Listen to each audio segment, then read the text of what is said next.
Good evening. Let me read. Good evening. I'm Dr. Dowdy Abe.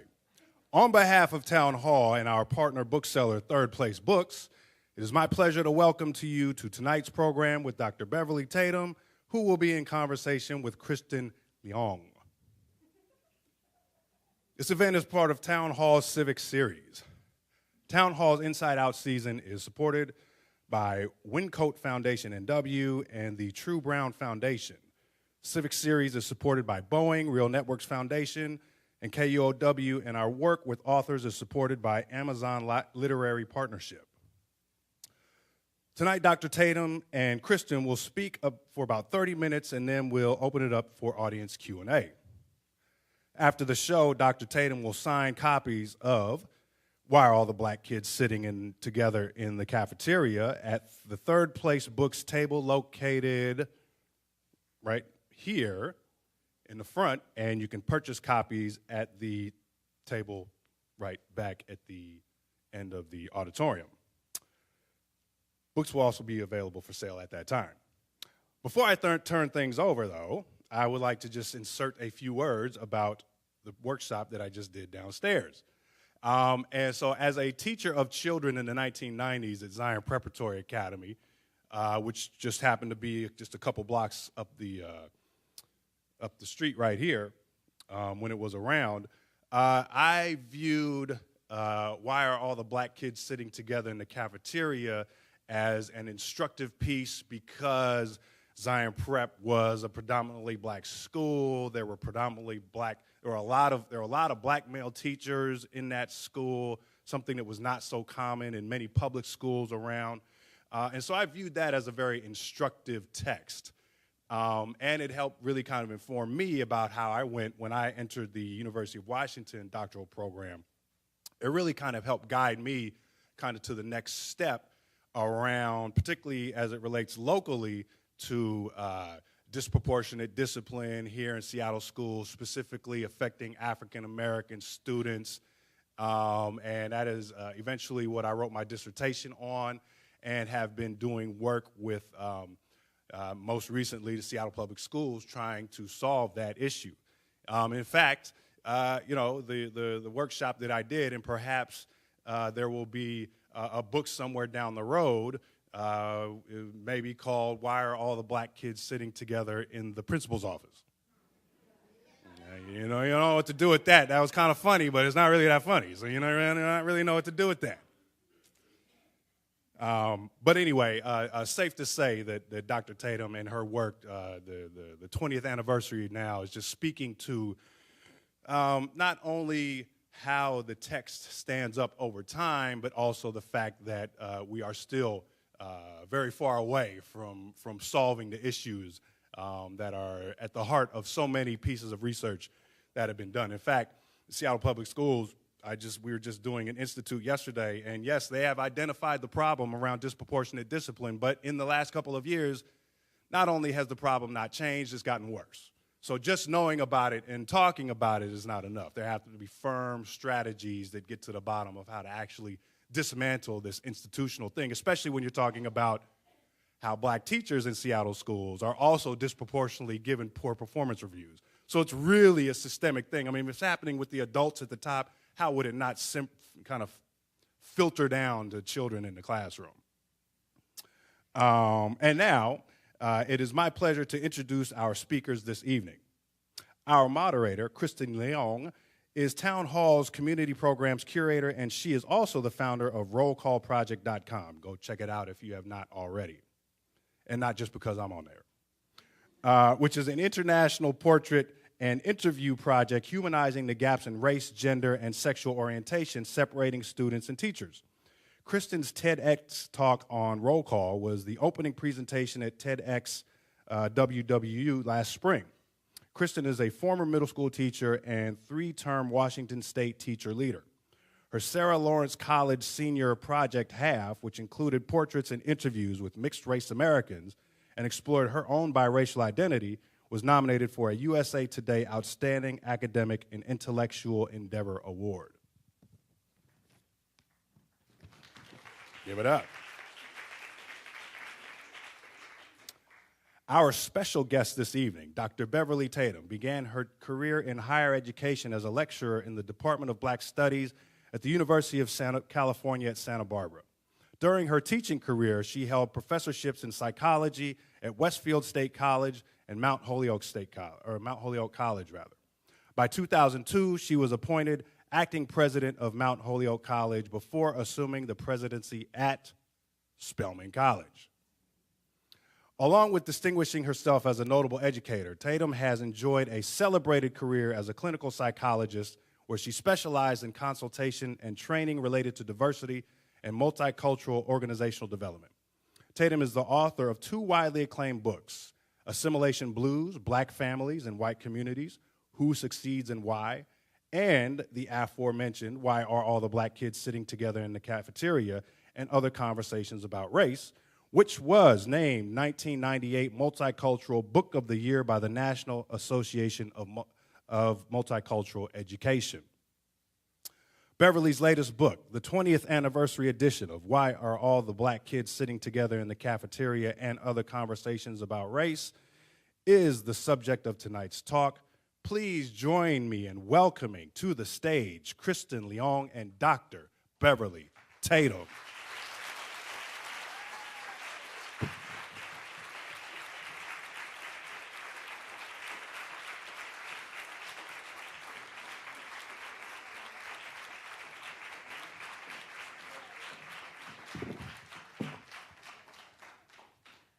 Welcome, Dr. Tatum. It is such an honor to be up here with you today. Thank you for joining us. Well, thanks so much for having me. I'm excited about our conversation. Great.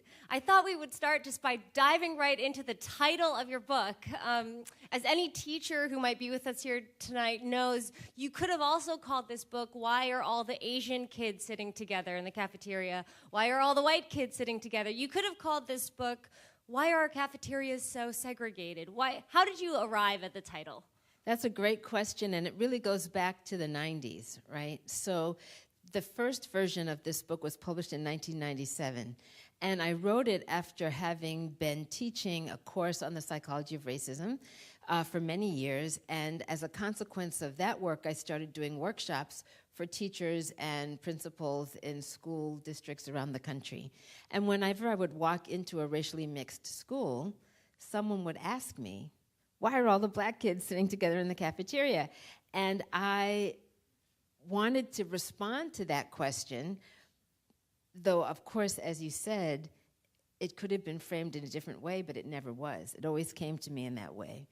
And so when I wrote the book in 97, I called it Why Are All the Black Kids Sitting Together in the Cafeteria and Other Conversations About Race. It was, and I like to always emphasize the second half of the title, and Other Conversations About Race, because while, of course, the question that appears in the title is addressed in the book, really the book is less about that particular question and more about understanding racism in the United States, how it operates. As I like to say, what, so what, and now what?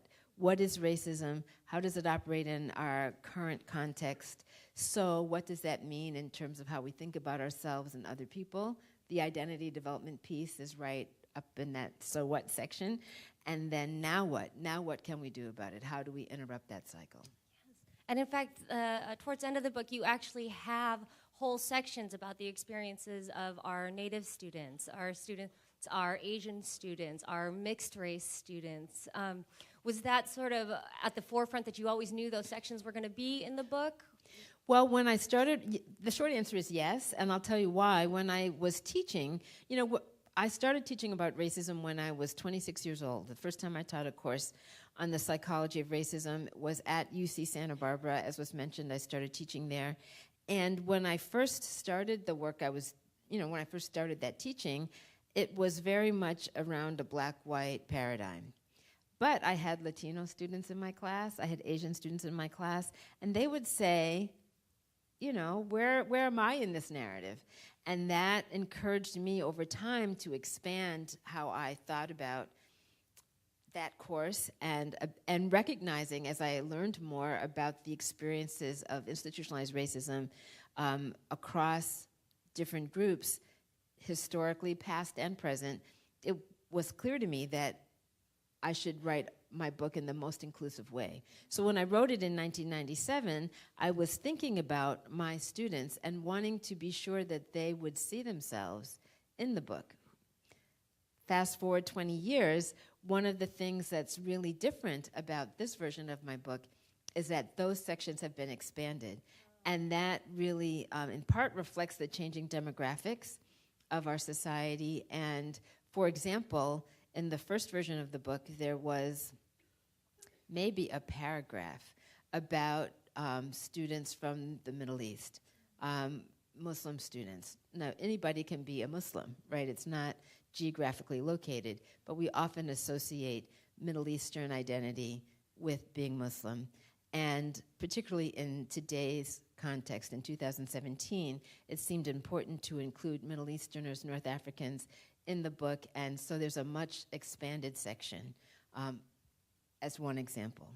How much of, a lot has changed in the last 20 years, but when you bring up especially the experiences of our Muslim students, a lot has changed in that conversation just in the last year, considering with our last presidential election. How much, as you were getting ready to publish this anniversary edition, how much has been changed over the last 20 years, and how much has been changed as you edited this book just in the last 12 months? Well, as I was working on the book, I was working on it right up and so I was working on it during the season of our election, 2016, and I turned it into my publisher in March 2017. So anything that happened up until March is in there, but certainly some things that have happened since then are not. So, for example, Charlottesville is not in the book because it was already in press when those events happened.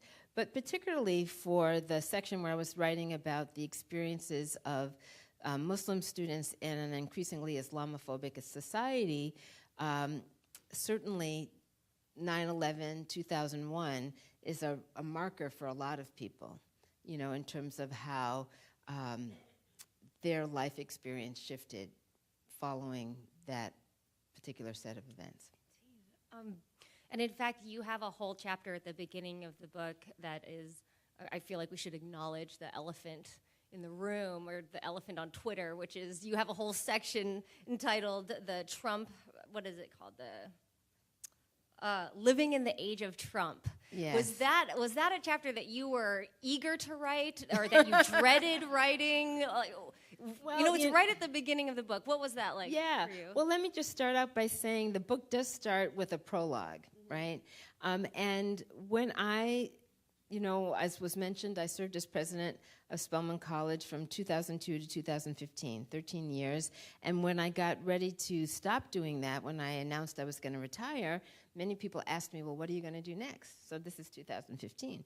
And I said, well, my first project is I want to update my book, the one we're talking about, Why Are All the Black Kids Sitting Together in the Cafeteria, and Other Conversations About Race. And so when I told my friends and other people that this is what I was planning to do, and while I was doing it, people would ask me, do they still sit together? And 20 years later, are they still sitting together? And we know the answer to that question is yes. But then the question I would be asked was, is it better? And so isn't anything better? And that question is a more complex question. And it was really that question that I wanted to reflect on in the prologue of the book. What is different? What has happened in the last 20 years relative to race relations? And as I'm working on that, right, so I started working on the book really working on it in earnest in 2016. I'm working on it, and this election is happening. And so, of course, those daily news items, You're writing prompts, really.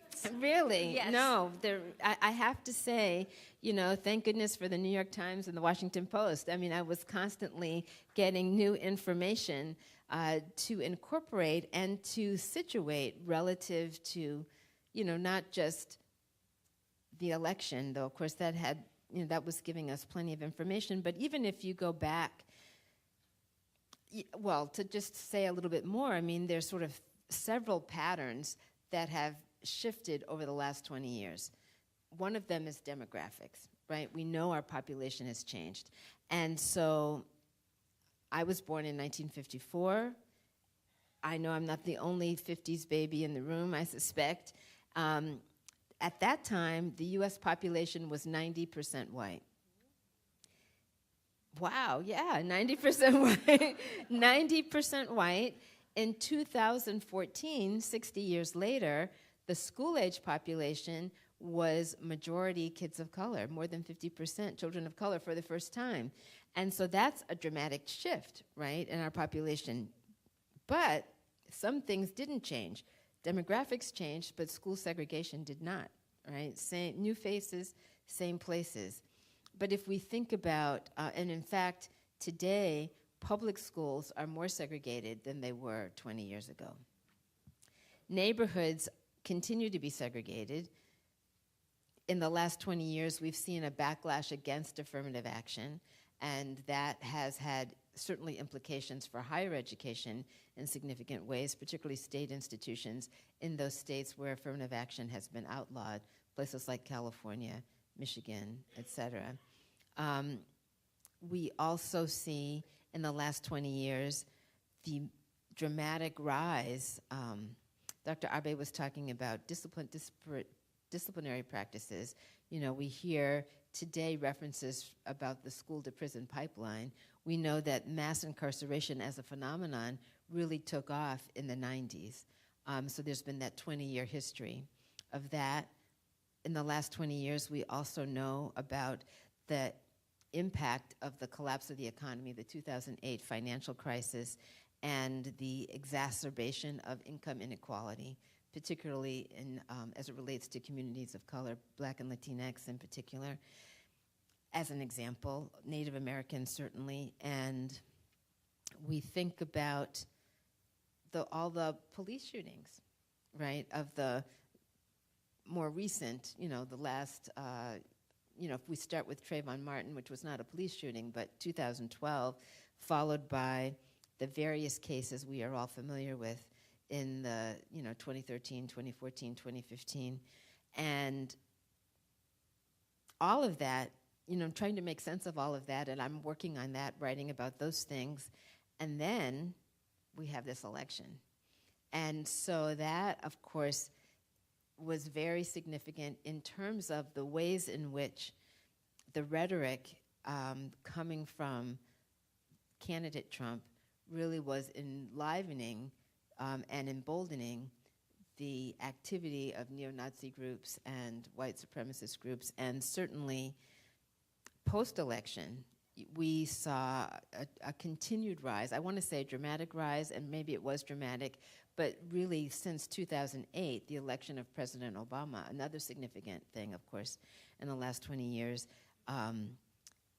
since his election, in response to his election, there has been a continuing rise in hate crime activity and hate group activity, particularly internet activity.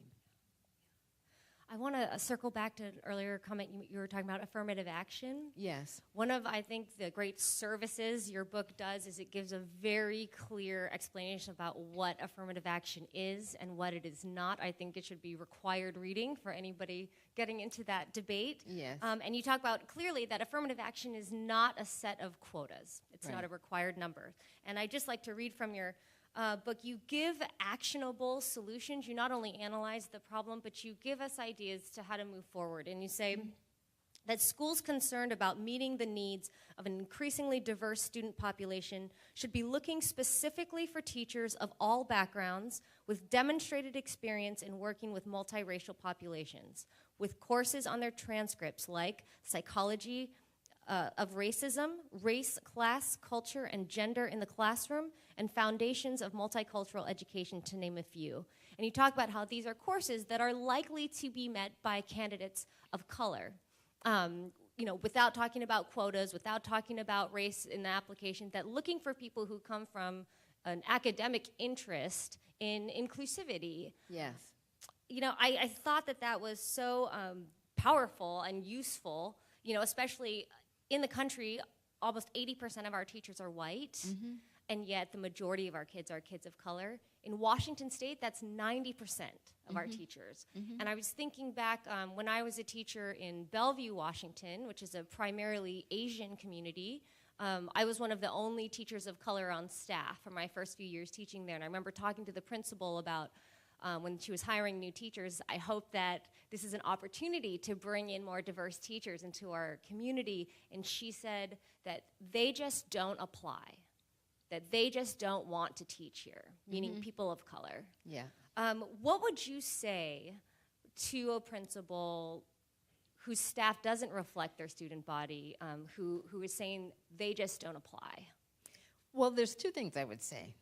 The first thing I would say has to do with how are you looking, right? You know, when we think about, I'm going to tell a short story, which is a personal story.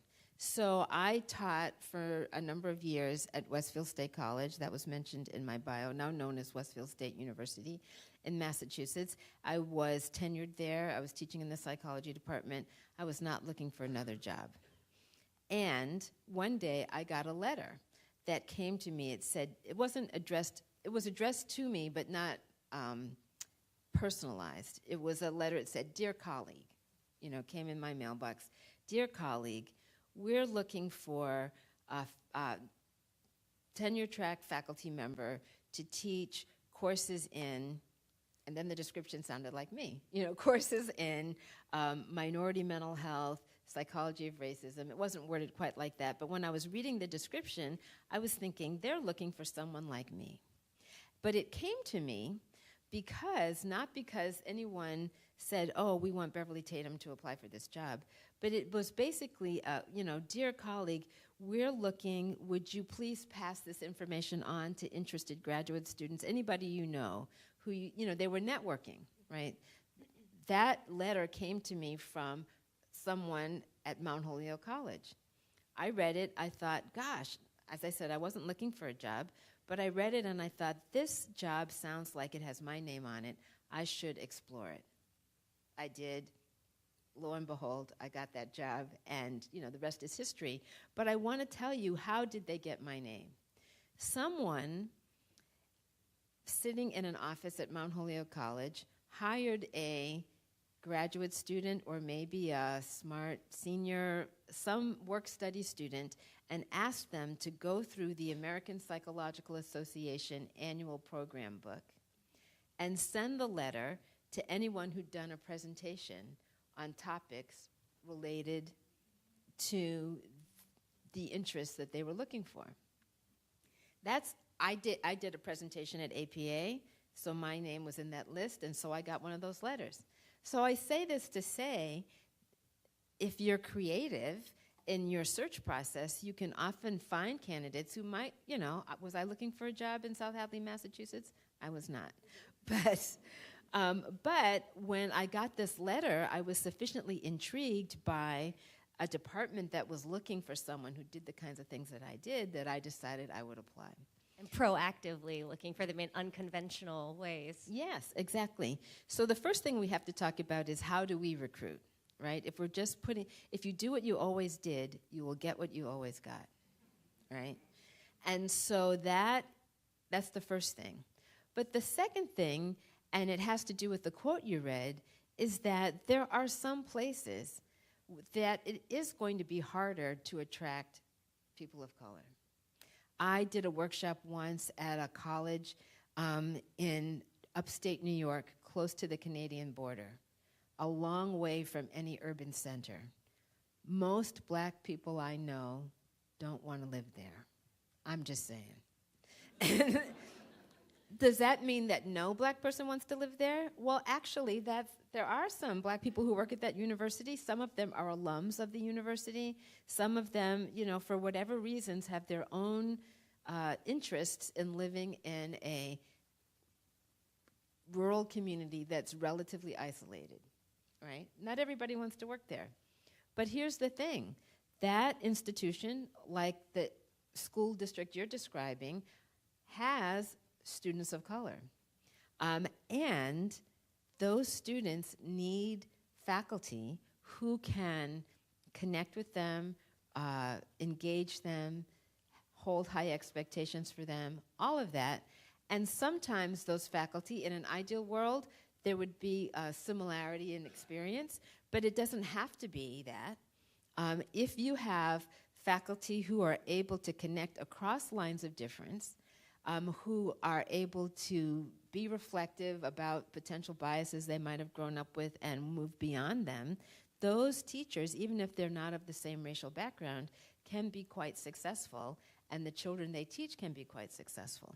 So the question is, yes, let us aggressively recruit and be proactive, but let's also be thinking critically about those teachers we're hiring who are part of the dominant group, in this case, white teachers, because not all white teachers are the same in terms of their capacity to be able to engage with students whose backgrounds are different from their own. Speaking of white people, I have this quote really stuck out to me because I heard actually Dr. Abe's voice echoing in my mind when I read it from you. I have heard him say a similar thing, but that you said that for many white people to be called racist is the ultimate insult. Yes. And then you go on to say that all white people, intentionally or unintentionally, do benefit from racism. And I think here in Seattle, it's a progressive city. It's a city that wants to not only do the right thing, we want to say the right thing. We don't want to say the wrong thing. Mm-hmm. There are a lot of people that are great allies in Seattle. Yes. Do you think that the kind of the guilt of knowing that all white people do benefit from racism, whether you intend to or not, do you think that that guilt is necessary? Do you think that that guilt can be productive? What would you say to our Seattle allies? I don't think guilt is productive. That's not to say people don't feel it, right? But don't get stuck in it, right? So if we understand, there are a number of analogies I use in the book, and one of them has to do with smog. I'm going to talk about the smog here for a moment. So I talk in the book about the fact that we all are exposed to information, inaccurate information. We all get misinformation about people different from ourselves. Comes to us through the form of stereotypes, the images we see on television, the stereotypes in the books we read, the jokes we hear people tell, all that stuff. We're all exposed to that. It's so pervasive, I say it's like smog in the air. If you live in a smoggy place, you will be a smog breather, right? Nobody goes around and says, "Hi, Beverly Tatum, smog breather," you know? But if you live in a smoggy place, you're going to be breathing in that smog not because you want to, not because you think it's good for you, but because it's the only air available, right? And if you breathe in smog, you will, on occasion, breathe some out. That's inevitably going to happen. That can happen to any of us, regardless of our racial or ethnic background, right? We all get this misinformation. I said misinformation about people different from ourselves. We also get misinformation about people like ourselves, right? So we're all breathing in smog. You breathe some in, you're going to breathe some out. We just need to acknowledge that. And what becomes most important is not, are you a smog breather, but what are you doing to clean up the air, right? We all have a responsibility for cleaning up the air. And when I describe the smog, I'm really talking about prejudice, right? How we are all exposed to prejudice. But when we talk about racism, defined in my book as a system of advantage based on race, we are all breathing the smog, breathing in, breathing out, we're all breathing that smog, but we're not all systematically advantaged, right? Some people are systematically disadvantaged, some people are systematically advantaged. In my teaching experience, when I was teaching my course on the psychology of racism, I found that my students, most of whom were white, because when I was teaching in majority white institutions, I found that my students were very clear that racism disadvantaged people of color. But they were less clear about racism advantaging white people, right? But if one group is being disadvantaged, it just goes without saying, I guess it doesn't go without saying, but it is a true statement that if one group is systematically disadvantaged, somebody else is being systematically advantaged. And acknowledging that might make someone feel guilty, but it doesn't have to. It is, but it comes back, much like I talked about the air. The question is not, are you systematically advantaged or not? The question is, how are you using your advantage to interrupt the cycle of racism? That's the key question. And if you are stuck in feeling, woe is me, I'm advantaged, you can't be an effective interrupter, right? So getting to being an effective interrupter is the challenge. Yeah. Part of that kind of clearing the smog, you talk about race-conscious parenting in your book, and you share some really great examples of your own conversation with your sons. And I was really moved. If you haven't seen Dr. Tatum's TEDx talk from Stanford last year, it's really, really an incredible example of kind of how the intersection of your lives as an activist and as a writer comes home with you as well. Yes. You talk about, well, you have such an amazing moment of explaining slavery to your 4-year-old son. Were you a parent when you first wrote the first edition to the book? I was, yeah. How has your role as a parent impacted the way you've done this research, or the way that your children have come of age then with your book? Sure, yes, yeah. So let me just say that, so when I was writing my book, anyone who's read how many of you have read the 1997, the earlier version? Quite a lot. Not everyone, of course, but if you read the earlier version, my kids were small. Now 20 years later, they're adults, right? But my kids were small when I was writing that book, and those stories were real things that, the examples that I used from my children. And it has been as they got older, I stopped writing about them. At their request? Kind of, yes. Right. I'm not above telling stories, but I didn't put them in writing. But it is the case that, the conversations, the questions kids ask, I'll tell just a little bit of that. I'm not going to repeat the TEDx talk because you can all watch it, when you get home on YouTube. But the title of it is My Skin Brown Because I Drank Chocolate Milk? And the question came from a conversation I had with our oldest son when he was 3 and came home from preschool and said, Tommy says my skin is brown because I drank chocolate milk. Is that true?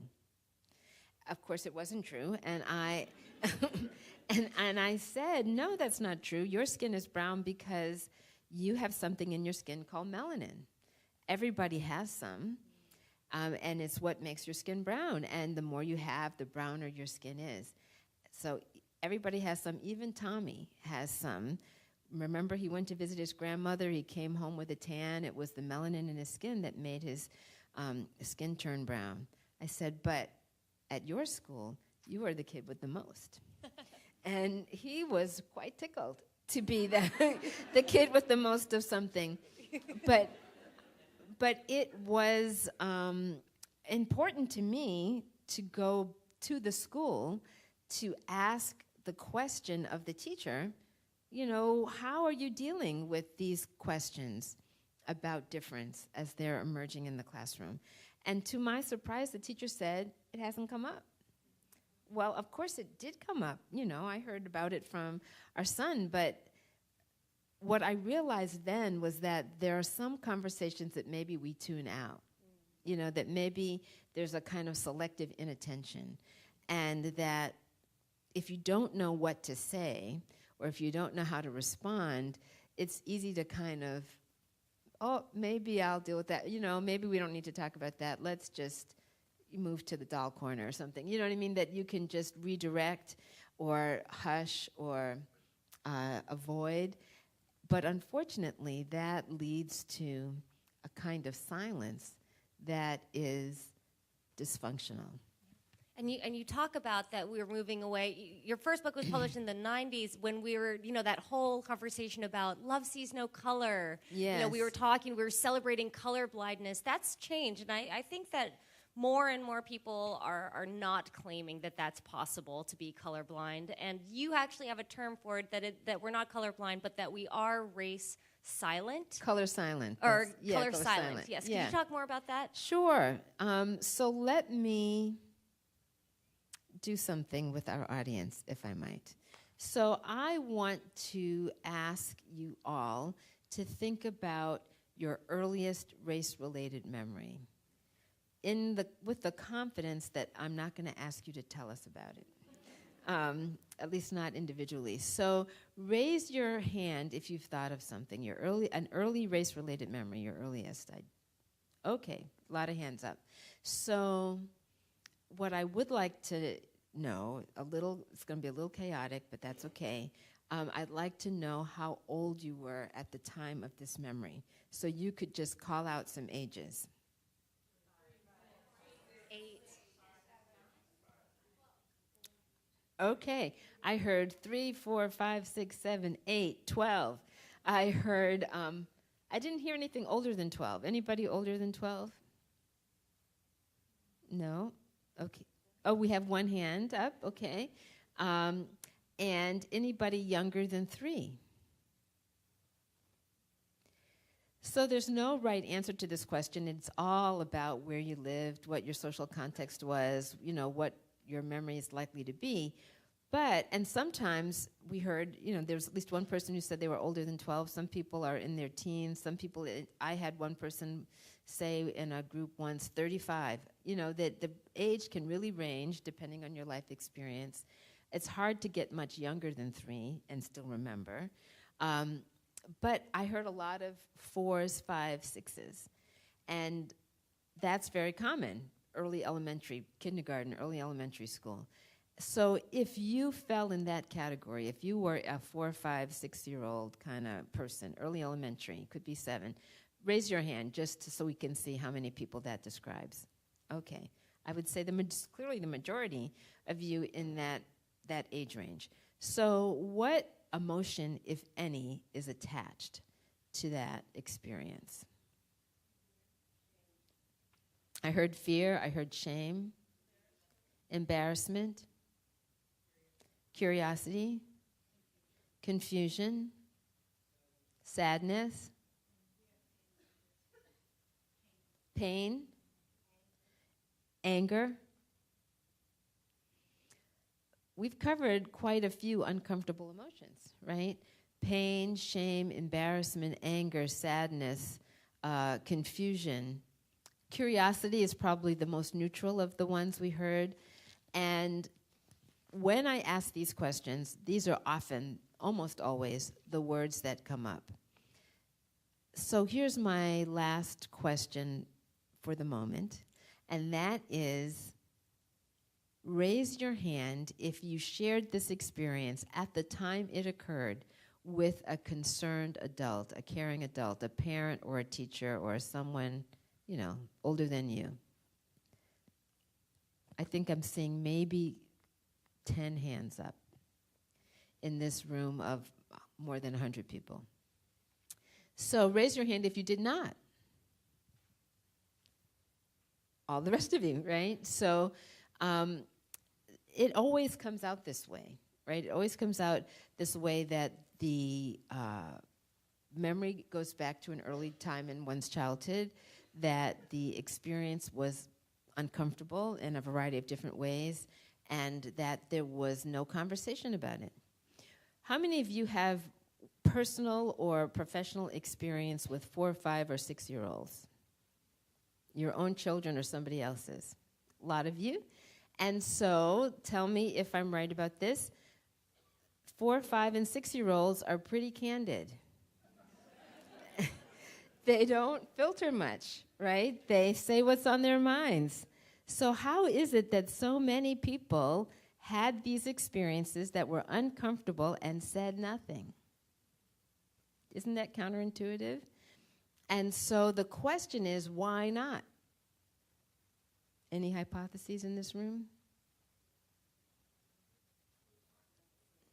You were taught not to say anything. Already at 4, 5, or 6, you already know you're not supposed to talk about it, right? The adults around you don't want those questions, don't want to hear about it. And so that's what I mean when I say color silent. You know, people have these experiences engaging with race, engaging with difference. Sometimes those experiences are uncomfortable, but we learn at an early age, and it gets reinforced as we get older. This is not a topic to talk about. It's a toxic subject. And so a lot of people don't talk. One of the points I make in the book is that even this generation of young people born in the 21st century also don't talk. There was a survey done by MTV of 14 to 24-year-olds in 2014. And they were asked a lot of different questions about race relations, but one of the questions was if they had witnessed incidents of bias, defined as a time when someone was being treated unfairly because of their group membership. And almost all of them, 94%, said they had seen this happen on more than one occasion. And 76% of them said they believed talking about bias, talking about these incidents, would help reduce prejudice. However, only 20% said they were willing to do so. 74% of them said they thought they were worried that it might make things worse or it might cause conflict. And so even though people would recognize that bias was a problem, most were uncomfortable or unwilling to have a conversation about it. And at the end of the day, how can we change anything if we can't talk about it? I'm such a firm believer in the power of awkward conversations. Yes. I have time for a couple more questions, and then I just want the audience to know we're going to open it up for audience Q&A. If you have questions for Dr. Tatum, please be ready to come to the front of the stage and use the microphones on either side of the stage, and you can even start thinking about lining up in about 5 minutes, okay? So for the last two questions, so I've spent the last year working on Roll Call Project, which is what Dr. Abe mentioned in my bio, and I've been going around and speaking to teachers and students from all over the world and asking them two questions, which I'm going to ask you. Okay. And I think your experience as an educator in an environment like Mount Holyoke must have been a very interesting contrast to then when you were at Spelman. So the two questions are this. The first question is, one, what do you have in common with your students? And the second question is, does it matter that students and teachers have things in common? Okay, so certainly I had things in common with my students at Mount Holyoke. In that, Mount Holyoke is in western Massachusetts, South Hadley, Massachusetts, a small town. And I grew up in Massachusetts in a small town. And so I had that in common with them. And of course, Mount Holyoke is a women's college, and as a woman, I had that in common with them. And some of my students were women of color, and of course, I shared that identity with those students. Fast forward to Spelman, I had the experience of being a black woman at an institution that centers the experiences of black women. And I did not grow up in the South, but I am the child of a Southern mother. And so, you know, it was kind of funny when I first came to live in Atlanta. Many people, because I came there from Massachusetts, would say, oh, this must be new to you. You know, fill in the blank, whatever it was. This must be new to you. And I would be like, no, my mother does that. You know. But at any rate, to get to your question, the second question, so there were lots of things, you know, that we had in common. But is it important that teachers and students have things in common? I think it is important for teachers and students to find common ground. That does not necessarily mean they come from the same place, but to share, you know, for the teacher to share the aspiration that that student has for her life and to be invested in it and helping her to achieve it. That's important common ground. To be able to, of course, you know, we all are human beings and experience emotions of joy and sadness and all of that in our common humanity. But I think finding that place of common humanity is essential. Thank you, and Yeah. your work is helping us to do that. Thank you so much. Thank you. Thank you. Thank you.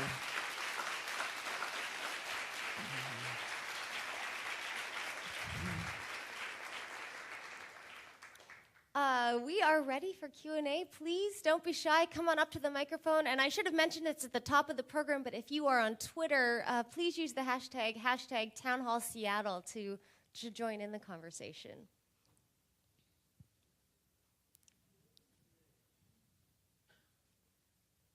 Hi, thank you so much for coming. I haven't had a chance to read your book yet, and so my question is, why are all the black kids sitting together in the cafeteria? Okay. So I'm going to say read the book. But I do want to say that when people ask that question, why are all the black kids sitting together in the cafeteria, when I heard it being asked of me, it was often being asked by teachers or school administrators, often with the tone of, and what can we do to prevent it? You know, like, this is a problem. Why are they all sitting together? And I think it's important to understand the value in connecting with people with whom you have shared experience, right? There's nothing wrong with sitting with friends who you have a common identity with, particularly in adolescence, when you're actively exploring what does it mean to be a member of this group, doing that with your peers. That is a perfectly reasonable and important set of activities.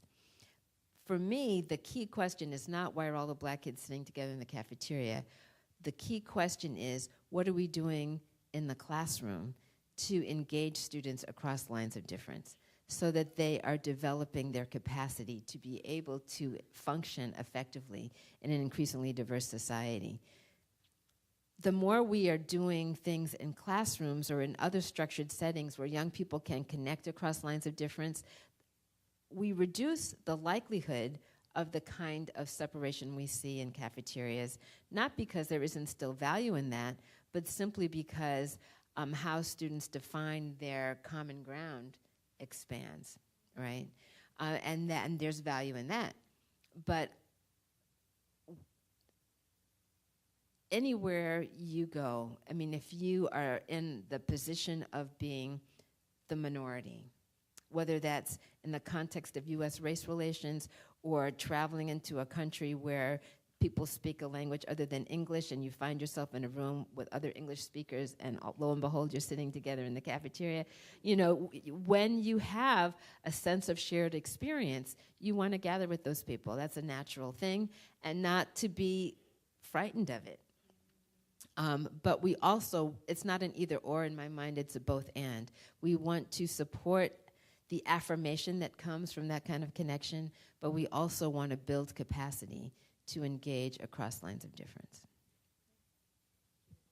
Thank you so much for everything you're talking about. You're so smart. I'm going to follow you everywhere. So I'm going to be one of your groupies. But anyway, one of the things that's really interesting to me, because you talked about the allies, Yes. and then you talked about if a teacher doesn't look just like you or isn't from the same place, you find common ground. One of the things now I get asked a lot of times by my ally friends is, how do I know when I am acting out and acknowledging my my benefit from racism?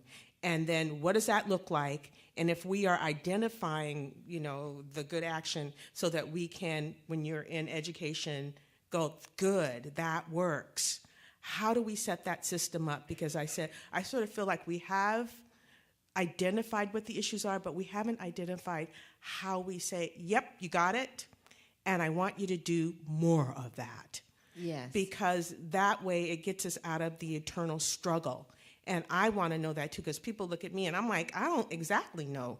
Yeah. And so anyway, that's a question I have. Well, I think, so I'll tell you what I was thinking when you were speaking. And what I was thinking was that this is where it's valuable to have white allies groups, meaning white people working with other white people so that the burden of, am I doing it right, is not always on the people of color, right? That, you know, that I'm not saying that there's value in cross-dialogue, cross-racial dialogue, of course. I write a lot about that. But there's also value in white people mentoring each other in this regard. So there will be some folks who've been working on what it means to enact white ally behavior for a long time, and other people who will be new to it. And the people who are new to it really need to connect with the more experienced white people who are working on it, which is why organizations like Showing Up for Racial Justice or other white allies groups can be really valuable. So that, you know, all of us are, you know, we're all finding our way, right? If we had figured this all out, we wouldn't be having this conversation now. But it can be quite fatiguing for the people of color in the room to always be, you know, help me figure this out. You know, sometimes we have to do our own homework. Yeah. And that maybe segues into my question. I read your first book, and I was really appreciative of the sections on identity development, Yes. which I myself was not educated on prior to reading your book. Mm-hmm. And I'm feeling now like, as white people, or as a white person, coming up, I had an identity development that included, you know, imbibing the smog of prejudice and racism. Yes. How can we develop an identity, a positive white anti-racist identity? You know, what is involved in that, so that people have, you know, options when they're coming up, you know, and growing up, to have a different kind of identity they can grow into? Yes. Well, I write quite a bit about this, and this is one of the topics I talk a lot about in the book. So I'm going to give a brief answer, but also wanting to just acknowledge that there's more information about it in the book. But one of the things that I would say is that it's really important to provide role models. You know, we often talk about the importance of role models for children of color in school. You know, they need to see themselves in the curriculum and all of that, and that is, of course, quite important.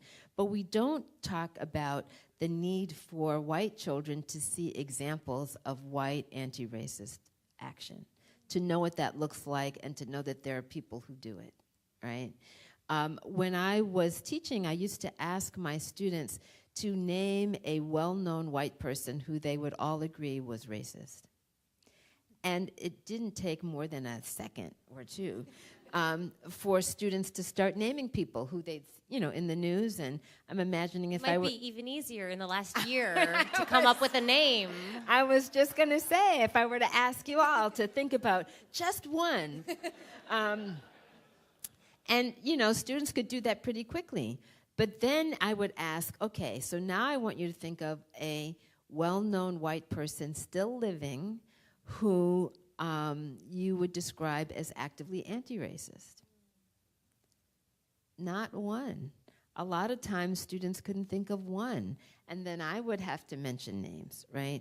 And so, or introduce them through articles or personal narratives written by people who were doing that work. And so, and I would say still living on purpose, because sometimes people would know the names of civil rights workers, for example, white civil rights workers who were killed. But I wanted them to name somebody who was working against racism and lived to tell about it. And that, and having those examples, I think, is really critical. And you can start with those examples in childhood, right? You don't have to wait till you're in high school or college to be exposed to the work of, and they don't have to be famous. They can be right in your neighborhood, you know? I mean, which is, I think, an important piece. I used to invite, because, you know, I could tell students about that, but that's not my lived experience. So I would invite a white anti-racist activist to come to my class and talk about her journey, then students would ask questions. And it was very informative for them. But one of the first questions, almost always, she was asked when she came to visit was, did you lose friends? And I think that's really telling. That sense of I will somehow be isolated by others if I speak up about, if I break the silence. And so providing those examples, I think, is really important. Well, thank you. I think that is our time. Do we have another we have one? one more. Yes. On a personal note, I just want you to know I've been using your book in the classroom since 2002, and students absolutely love your work, and they continue to love your work, and I'm so excited there's a 20-year anniversary, but that's not the question. The question relates to a story that happened here last fall. So a year ago, there was a school at a majority black school that was trying to support their students by affirming Black Lives Matter in the school, and there was a partnership. Teachers, educators were going to wear Black Lives Matter shirts. They were going to partner with an organization called Black Men Uniting to change the narrative and just show the students some love so they felt good about themselves. The press caught wind of this, the right wing caught wind of this, and there was tremendous backlash and even a bomb threat. And so educators in Seattle organized and had a Black Lives Matter at school action in October to try to say, you know, you cannot, we're going to support this school and you cannot threaten us all. And they didn't. And we like 2,000 to 3,000 educators wore Black Lives Matter shirts. This year, in February, we planned a Black Lives Matter Action Week. A national coalition of educators are planning a week of action, and I am here to seek your endorsement of that action. It will take... Last year, we had hundreds of professors sign up in support, and so I was going to leave my card. Will security get me if I leave a card up there? Why don't you put it, I'm going to be signing books on this table. Put it right there on the table. But we seek your support for more action to keep pushing against all that's happening right now. Thank you. Thank you for your action. Thank you for your example. Thank you. Can I? Yeah, okay. I guess. Do we have time? Yes, All right. yes. Cool. Hi. Thank you so much for coming out. It's so exciting, and I think your book was the first one that I've read in college, and it's really helped me contextualize a lot of like identity development, and then really appreciate it. My question has to do with, I guess, the co-opting of identity development language, specifically like transgender and transsexual people. And that being co-opted in the same way for transracial, and not in the same way of like transracial adoptees, but Rachel Dolezal and Jadu. Yeah, like whatever that is. How do you explain the difference? There's like a gap in my language of like, that is not the same thing. Like you can't, I don't think you can feel a different race to belong. You know, I understand the question. I got the question. I understand the question, and I have to say I'm kind of where you are, which is like, I don't really have the words for that. So we know and understand and have learned a lot about, I don't claim to be an expert, but certainly we have read narratives and heard people talking about the experience of being transgender, right? And so we have a deeper understanding of that.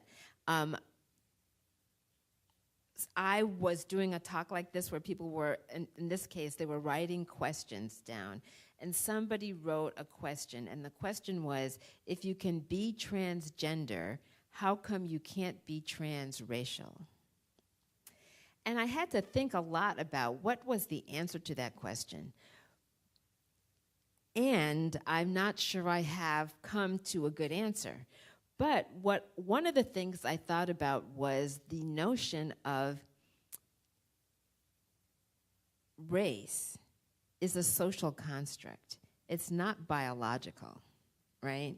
So if we think about gender, there are body parts, right? You know what I mean? There are male body parts and female body parts, and we can understand that the experience of maybe not, that psychological sense of this is, there's something out of alignment, right, that someone might experience, someone who's struggling with being with transgender. But when we say somebody is transracial, it's not like because gender is also a social construct, but there are physical differences, right? But human beings have different hair texture, different eye color, et cetera, but that is not significant. Thank you. Someone's helping me out here. That those differences are not biologically meaningful, right? They're not biologically meaningful, and if we, the DNA, the Genome Project, right, tells us that there's more variation across groups than there, am I saying that right? That there's more variation within groups than there is across groups, right? So two black people standing next to each other who are even similar in appearance, in terms of dark skin or light skin or whatever, similar in appearance, might be more different genetically from one another than either is from a white person. That seems counterintuitive, right? Because we put so much value on those differences. But the DNA,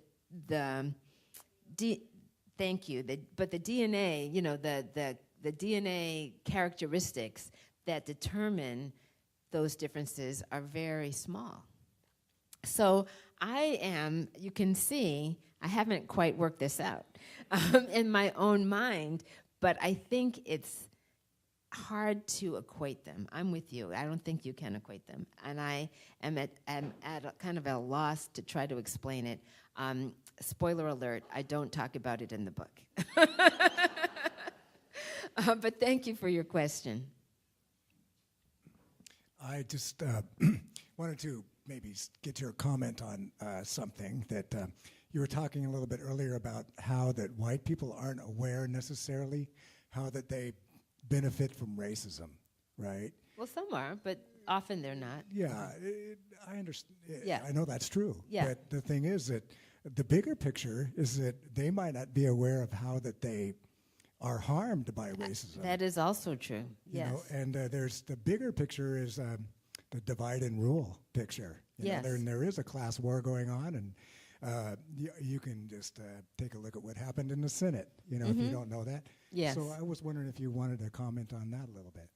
Well, I certainly do talk in the book about the fact that racism hurts everybody in different ways, right?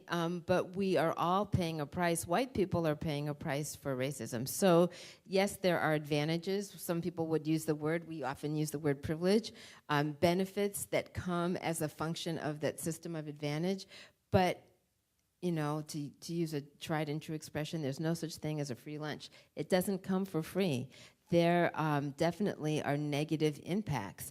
And to your point about divide and conquer, historically, we see the consequence, the ways in which racial animosity has been used to drive a wedge between poor whites and disenfranchised black people. Certainly that was true in the South during the time of slavery, in the Reconstruction era, moving forward, lots of examples historically.